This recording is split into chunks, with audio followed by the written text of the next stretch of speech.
So, good afternoon again, ladies and gentlemen, and thank you so much for joining our Tuesday afternoon event called Lessons from Leonardo. What he knew about water at least almost 600 years before we did.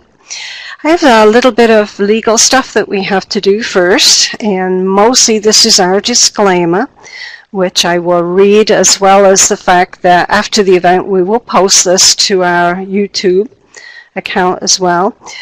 We are a public outreach and consulting organization. Just to introduce myself again, I am Dendra Best. I'm the Executive Director for WasteWater Education 501c3. We are dedicated to the advocacy for protection of water as a vital human and ecological asset through the implementation and management of affordable, appropriate wastewater systems. We're a national and international education service provider, and we're also a host facilitator for events just like this one today. We are independent and impartial, and we assist individuals and communities to discover the financial and the environmental advantages of implementing sustainable integrated water infrastructure. Because quite simply, as you will have seen from our logo, we believe that water is water, not waste. A quick disclaimer that our presentations that we host and make publicly available should not be construed as an endorsement or paid advertising. We do, however, happily accept and encourage sponsorships and underwriting, because this enables these education events to be provided at no charge. Please visit our website to learn about our current and our upcoming events. And also I'll put into the chat window here a link to last year's annual report. There we go. We're committed to making these events available to those with hearing, sight, or other disabilities, and those for whom English is not their primary language. And once this event has been published to YouTube, closed captioning and translation services can be enabled there. Now, as we know, this is Earth Month, and yes, it's almost been 50 years since the first Earth Day. And when we switch to Jim's presentation, you'll see that there is a poll question that we would like you to participate in. And as a setting for that, and really as a question to pose to yourself as we go into Earth. We just had Earth Week, Earth Day 2018. That photo you see there is of me and my husband and my dog. And the day this picture was taken, it's on the shores of Lake Superior in northern Michigan. Temperature should have been hovering just below freezing. But as you can see on that photograph, there's no way it's that. And on that particular day, it was 60 degrees. Which is not normal and is going to have significant consequences. And in the presentation information for this event, we talked about how Leonardo da Vinci really understood the movement of water in the natural environment, as well as how to restrict and confine and master the use of water for technology and engineering purposes. But as we really need to put this into perspective, we're going to show a short video from Science Friday. And I think this really does put everything into perspective going forward. So enjoy.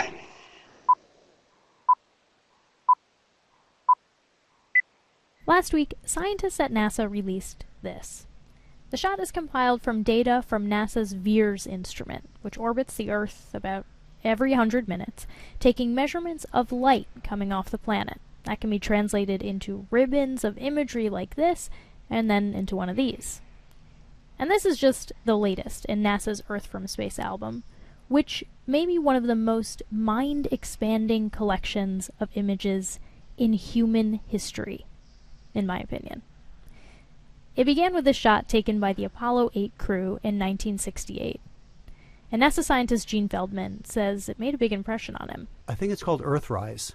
And I remember seeing that and the stark contrast between this gray, lifeless rock that we had spent all this time and effort getting to. And here was this beautiful little shining blue and white marble that held everything that we as humans know about history, art, culture, love. Everything was contained on this one little tiny dot in space. I was just so fascinated by the beauty of it and trying to understand, how did this happen? How does it work? Has kind of led me to do what I've done. And for the last several decades, Feldman has done remote sensing. Yeah, there's an old expression about sometimes you can't see the forest for the trees. That is not a problem for a remote sensing scientist. Feldman studies the Earth from space. He says it's like taking vital signs of the planet, which means working with scientific images that maybe show ocean color or sea surface temperature or land vegetation, or those are why we do what we do, to tell us about the planet from a clinical perspective.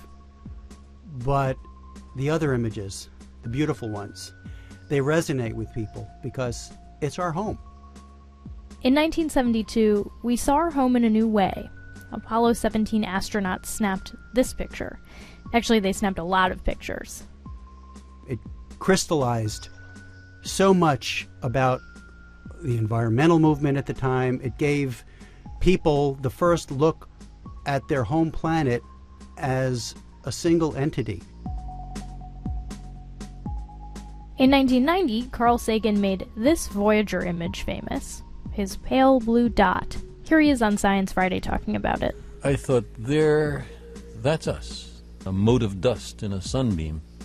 And it spoke to me about the need for us to care for one another and also to preserve the pale blue dot, which is the only home we've ever known. And it underscored the tininess, the comparative insignificance of our world and ourselves. Then in 2002, Blue Marble 2.0, NASA's Rob Simon made this. And it had wide appeal too. For example, it ended up as the default background on the iPhone. I didn't even know until I bought an iPhone and turned it on and kind of did a little happy dance. Simon's job is... It's primarily taking data and making pictures out of it. That's what this is, a composite of data sets from several different instruments translated into a picture. To us, the really cool thing was the data set. Up until that point, there was no realistic color map of the globe anywhere. So the land layer here comes from the moderate resolution imaging spectroradiometer aboard Terra. And the tricky part here was the weather. So we actually had to take clouds out. They stashed the clouds for later, went onto the ocean. That came from an instrument that measures phytoplankton in the sea. Where it was low, I colored it dark blue because they're low mostly in mid-oceans. And then where it was a little bit higher, it was like a little bit brighter green. Then add the clouds back in. There's a small problem with it because there's a very slight gap in between each orbit. So some of those are painted on. It is photoshopped, but it's has to be. Then there was another layer to sort of simulate the atmosphere. And then there's this little bright spot. It's called the specular highlight. So it's the reflection of sunlight off of water. Those are the pieces, but you can't just slap them all together. It just didn't look realistic. It looks kind of flat, or the clouds are sort of too see-through. So I just hit Command Z a lot. There's artistry to creating the world. What I imagine it to be. Unfortunately, I'm not an astronaut. I've never been to space. But I've looked at these images over and over again, trying to sort of get the essence of it.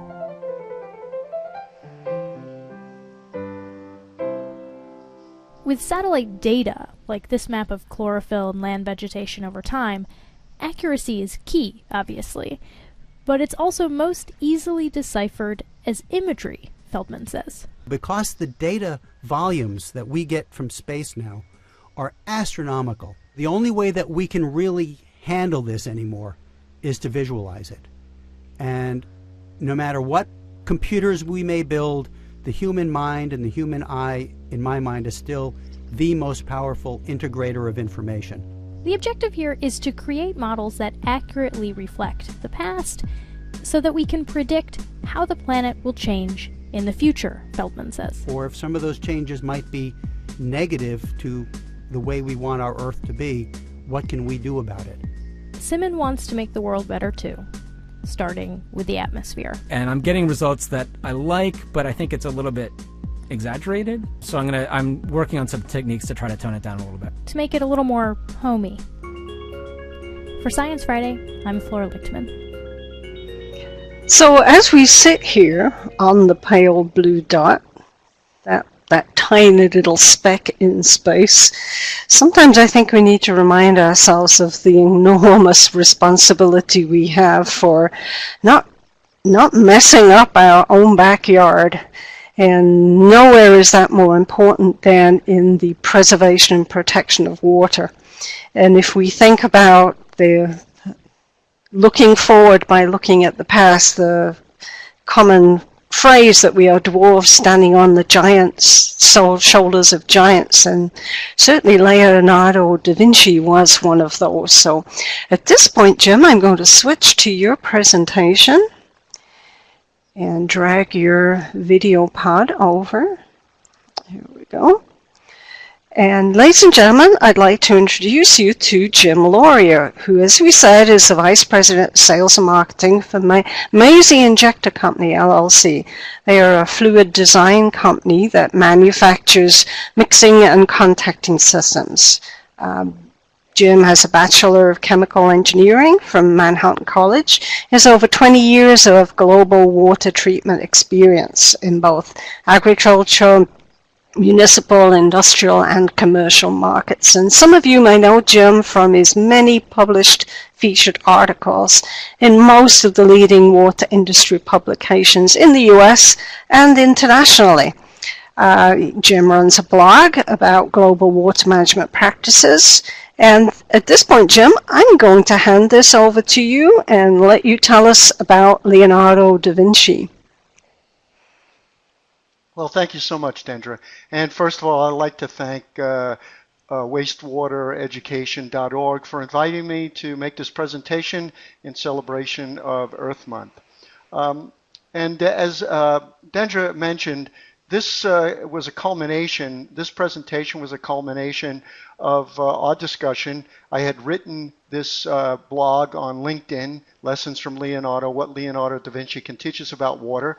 And Dendra thought it'd be a good idea if I presented it as this presentation. So that's where we are right now.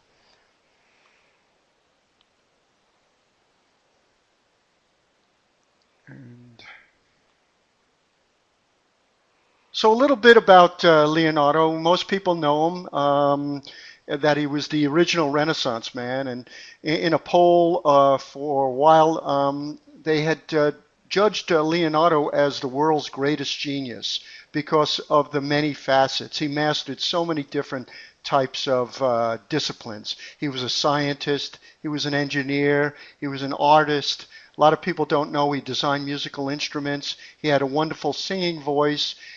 He could tell great stories, and so that's his mastery in so many things. And here's Da Vinci's world, as Dendra had mentioned. He lived 500, 600 years ago. He died in 1519. He grew up. He was born in the town of Vinci, which is outside of Florence, hence his name Leonardo of Vinci. He was an apprentice in Florence as a painter. He spent a lot of his time there. He was in Milan for many years. He spent a little time in Rome. And then what a lot of people don't realize is that he actually died in France. King Francois I of France was his patron, and that's where he died in 1519. And one of the things that I have a strong fascination with was Da Vinci's note-taking. When he died, they found about 30,000 pages of his notes. And he had a very interesting way of writing and drawing and all the things he was interested in, recording this information. And In the book How to Think Like Leonardo da Vinci, Michael Gelb, among other things, really spoke about Leonardo's note-taking, that it became the actual way that Tony Buzan, who many people know from his mind mapping development, was fascinated by Da Vinci's note-taking and developed this mind mapping, this whole brain thinking of how to think radially. And I've become a student of that, and it's also the way I developed this article and presentation, so I'll share that with you in a little bit. Da Vinci's been in the news quite a bit lately. They discovered this painting. Actually, it's been around for a while, but they didn't really know it was Da Vinci who had painted it. And when they discovered that, yes, indeed, it was Da Vinci's work, Salvator Mundi, Savior of the World, it sold for almost $500 million. Can you imagine almost a half a billion dollars for one painting? And also recently, Walter Isaacson wrote this biography about Leonardo da Vinci. And it was this book that I really started looking at and trying to understand how da Vinci looked at water. And I went through the book. I created this mind map around the Da Vinci looking at water, and that's pretty much what I'm going to share now. So early in Da Vinci's career, when as a painter, he had this lifelong love affair with water, and he painted the Arno Valley landscape. And you can see the Arno River in the painting, very peaceful. And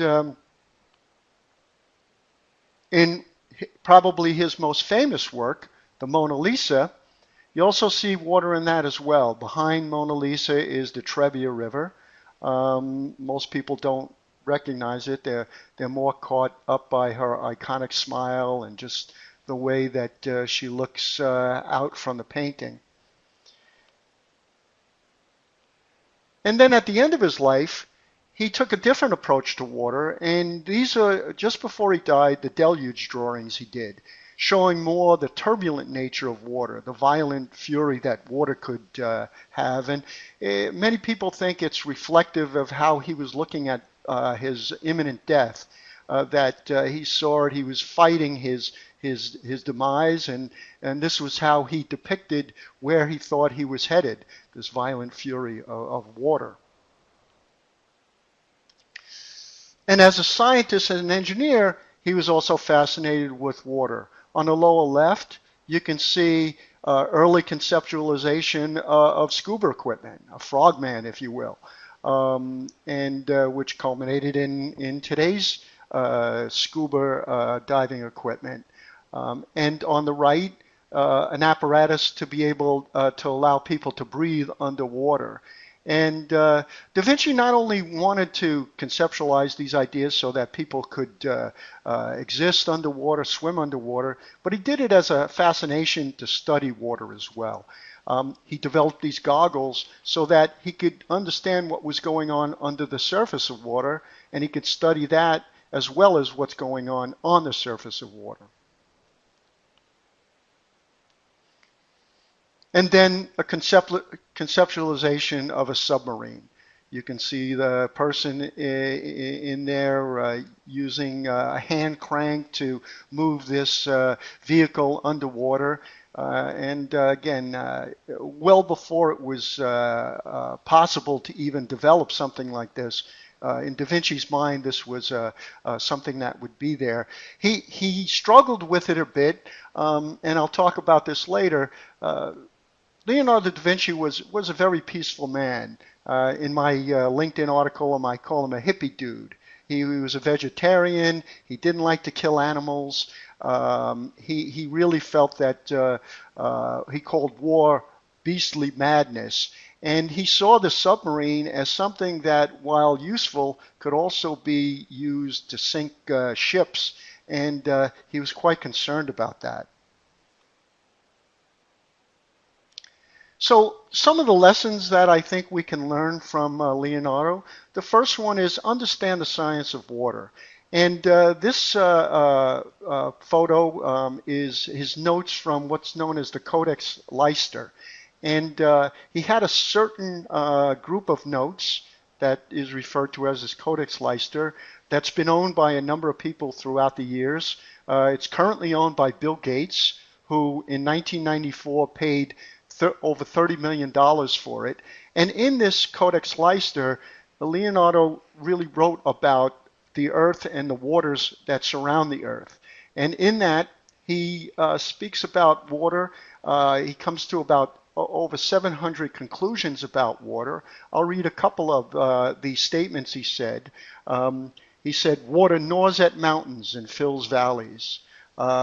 All branches of a river at every stage of its course, if they are of equal rapidity, are equal to the body of the main stream. And that's known as Da Vinci's rule.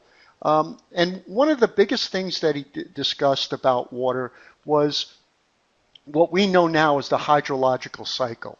He wrote, the amount of water on the earth is constant and is constantly circulating and returning. So we understood the interconnectivity of water from the clouds to the ocean, to the lakes, to the rivers, to underground streams, and really thought about what we should think about as protecting watersheds, where everything is connected, and if you do something in one area, it could be a problem in others. The other thing we can learn from him, the second lesson, is take a systems approach. And Leonardo had a big fascination with the human body. He did a lot of dissections of cadavers to understand how the human body worked, and he compared everything to the human body. And he compared the earth to the human body. He looked at the aorta as a pump and understood that the circulatory system was similar to what the earth had as its circulation of water. I've written a lot about this kind of thing, where if you look at the human body, you've got the pump as the heart of a water system. You've got the kidneys as the filters. You have the brain as, in water terminology, the SCADA system, the control of it. And the other thing that Leonardo looked at was he was big on understanding the senses, the five senses: sight, smell, touch, taste, and smell. And he saw that the eye was really the window of the soul. And if you think about water systems as they're progressing now, you've got optical sensors that can see turbidity, that measure turbidity. You've got acoustic technology now that's being used to detect leaks in water distribution systems. So it's an area that Leonardo 500 years ago understood. The third lesson that Leonardo can teach us is infrastructure matters.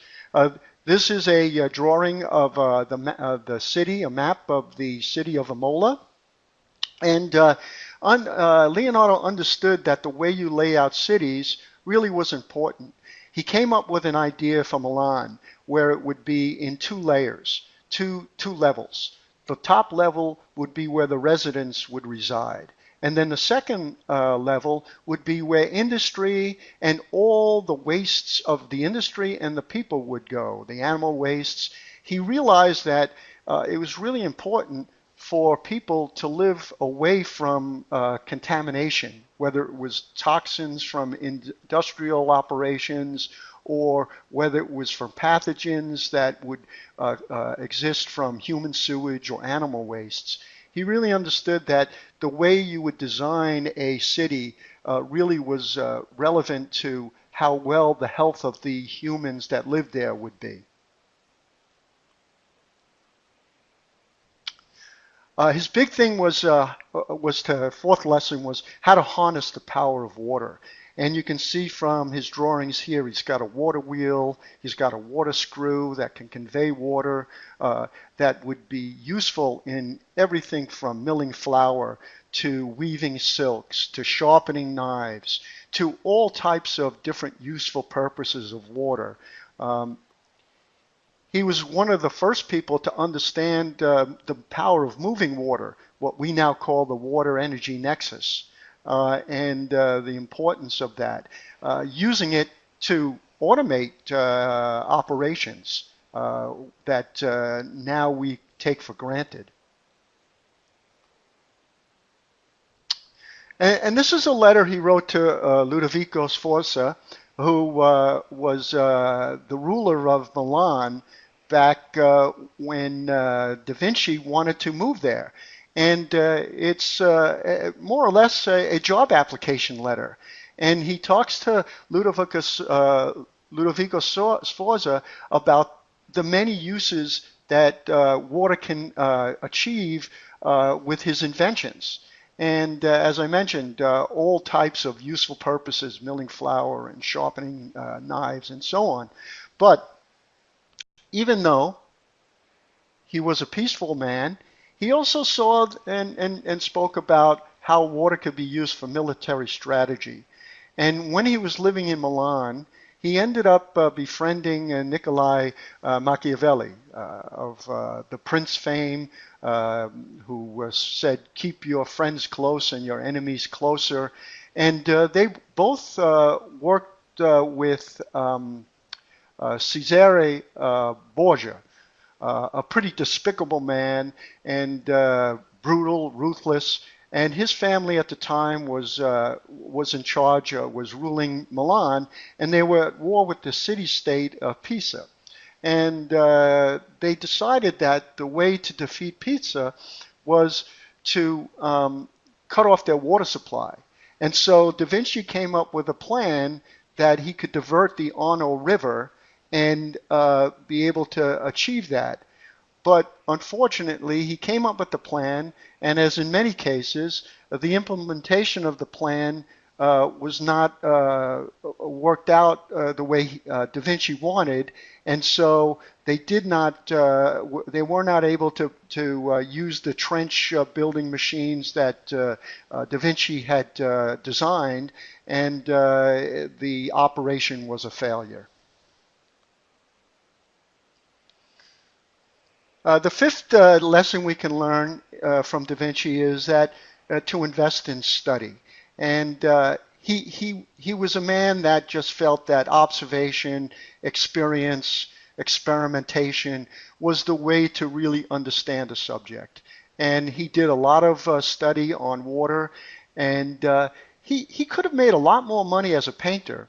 Many people wanted him to paint their wives and their daughters, but he wanted to take the time to invest in study. And it's something that we really should understand ourselves in the water industry, to really see that spending time and money or resources on research and development will lead to innovation, rather than to just spend all our time trying to sell what we've already developed, really to go for the next generation of products that may be able to be more beneficial in how we manage our water resources.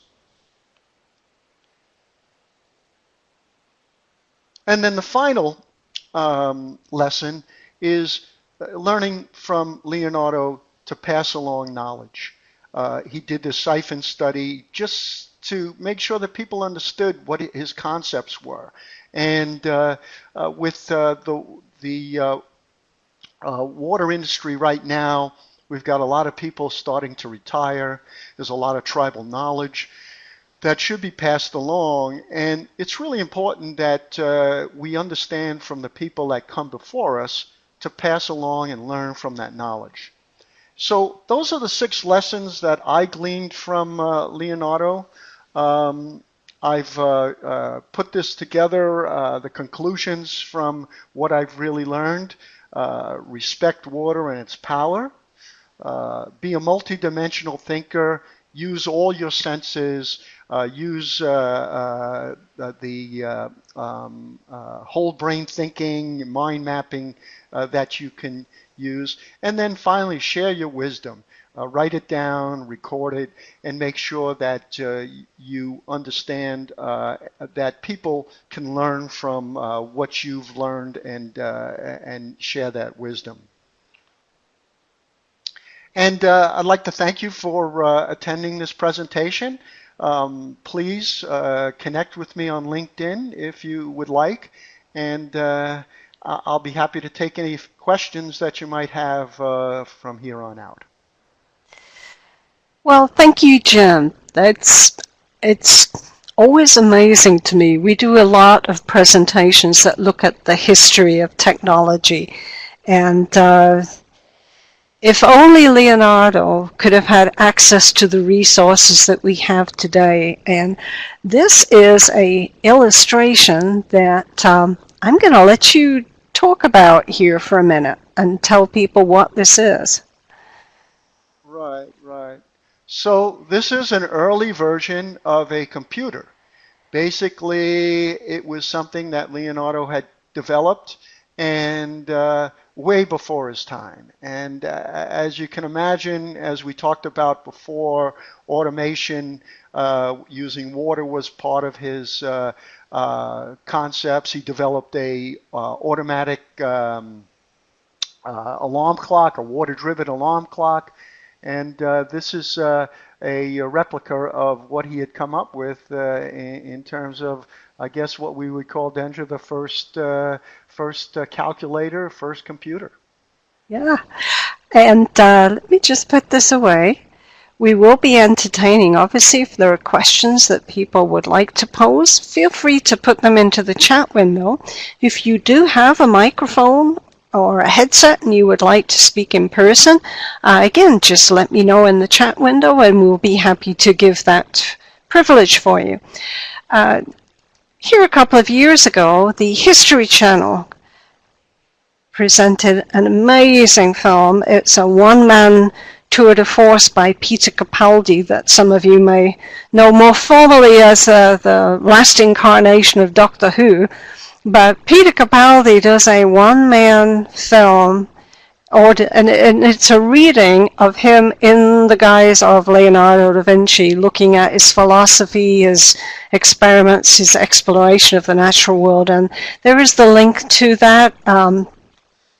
It's quite an amazing film, and do encourage you to go watch that. Does anyone have any... Sorry, go ahead. I'm sorry. I watched it yesterday, Dendra, and it's quite good, and it talks a lot about his relationship with water and experimentation with water. It was quite a good viewing. Does anyone have any questions before we close out for the day, or any comments? Okay, not seeing any. I am going to just minimize your screen there. Make sure we leave it up there for people. It's quite often that we see other nonprofits struggling or trying to go down a very similar path than we are. And although obviously we would love to have you support our organization, we also routinely plug other people, such as Science Friday. One of the things that we would like to draw your attention to is that there are many people in this world who literally do not have anywhere near the resources that we take for granted. And one of those, I'm going to put the link in here, is an organization dear to all of our hearts, I think, is water.org. And one of the simplest ways you can assist water.org, and also people who at the very moment that we are sitting here enjoying this amazing piece of technology are spending their entire day walking sometimes 5-6 miles round trip to fresh water, and they do so with buckets, they do so with containers on top of their heads or suspended on yokes across their shoulder. And if you are spending your entire day fetching and carrying potable, clean drinking water, then you will never have the time to develop your education. You will never become the next Leonardo da Vinci. And for the sake of buying one of these chalices, which you can do from your Amazon Smile account, you will be providing 5 years of clean drinking water for somebody, and you will be providing unlimited education opportunities simply by giving people the time to be able to do something other than fetching and carrying water. And so I'm just going to make that a little bit smaller and move this one over here. Make sure that Jim's contact information is still there. And again, as Jim said, you can find him on LinkedIn and his contact information is there. And the last thing we have to do here today is to say thank you. Thank you to our main sponsors this year, which is Parson Environmental and also Concrete Sealants, because without their support, we would not be able to do these education events at no charge, and we would not be able to have the licenses and the platform to create these YouTube videos. So with that, does anyone have any further comments or questions before we close out for the day? And we'll let people have a moment to think about that. But Jim, thank you so much. Thank you so much for doing this. Thanks so much. I appreciate it. And with that, I am going to send everyone a plea to do your best to make the world a darn better place by the time we get to Earth Month 2019. So thank you and goodbye.